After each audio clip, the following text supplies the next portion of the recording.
एक बार की बात है, एक छोटे से गांव में एक बहुत ही बुद्धिमान व्यक्ति रहता था।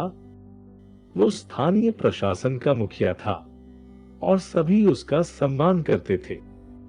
जीवन के सभी पहलुओं पर अच्छी सलाह लेने के लिए लोग उसके पास आते रहते थे।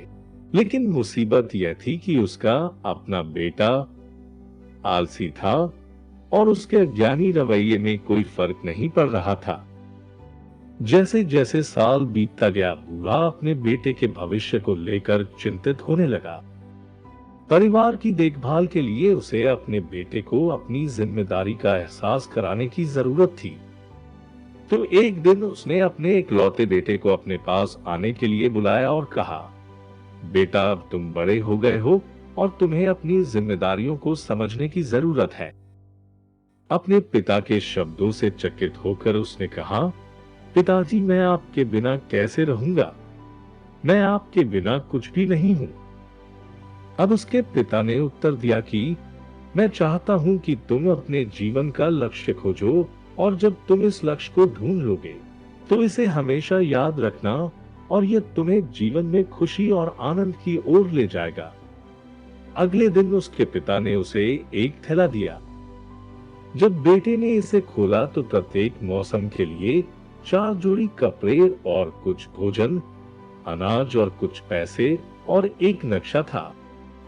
जब बेटा सोच रहा था तो उसके पिता ने कहा, मैं चाहता हूं कि तुम एक खजाना ढूंढो और वह नक्शा उस जगह का है जहां पर खजाना छिपा हुआ है और तुम्हें जाकर उसे खोजने की जरूरत है।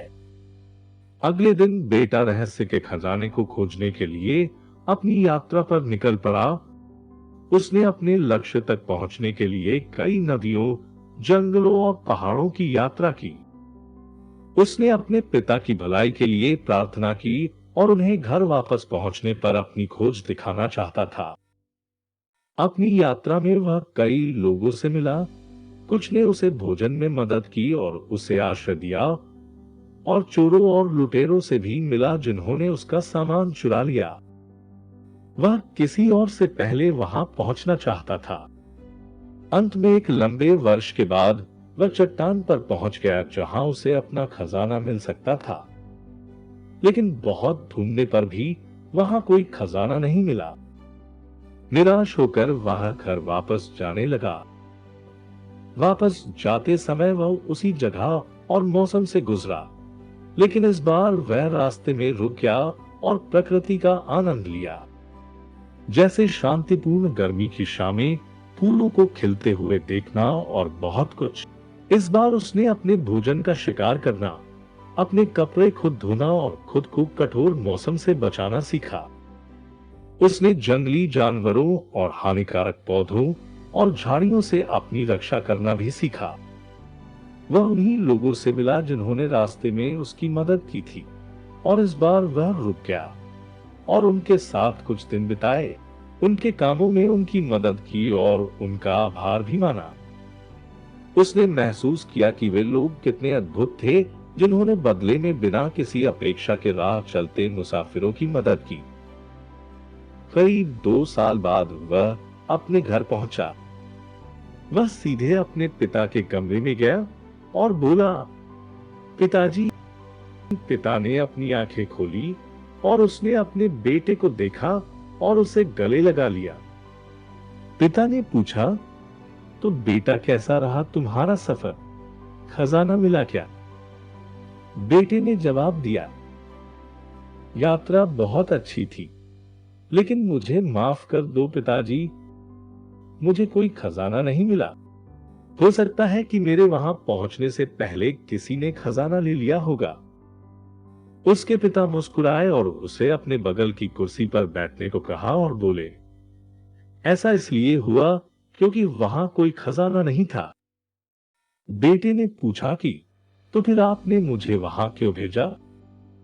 पिता ने उत्तर दिया कि मैं तुम्हें बताऊंगा, लेकिन पहले मुझे बताओ कि जब तुम खजाना खोजने जा रहे थे तो तुम्हारी यात्रा कैसी थी?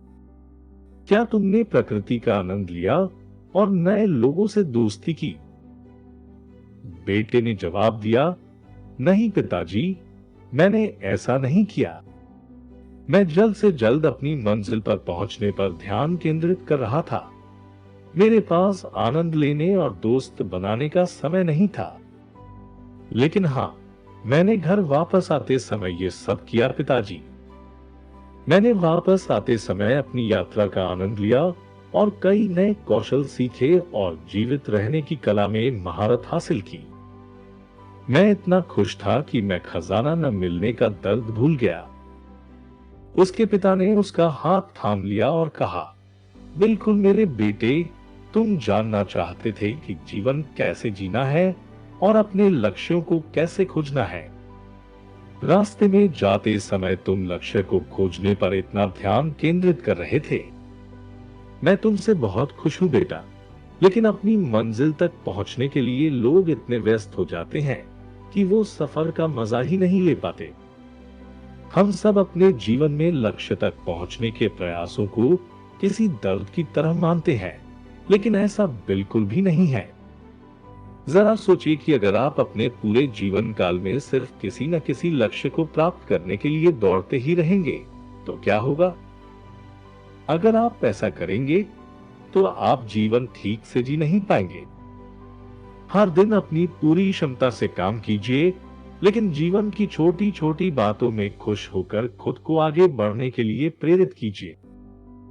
एक बात हमेशा याद रखिए कि जीवन कोई 100 मीटर रेस नहीं है जिसे आप दौड़कर पूरा कर लेंगे, बल्कि जीवन तो किसी बहुत लंबी प्रतियोगिता की तरह है जिसे हमें खुशी से हर पल में अपना सर्वश्रेष्ठ योगदान देकर पूरा करना है।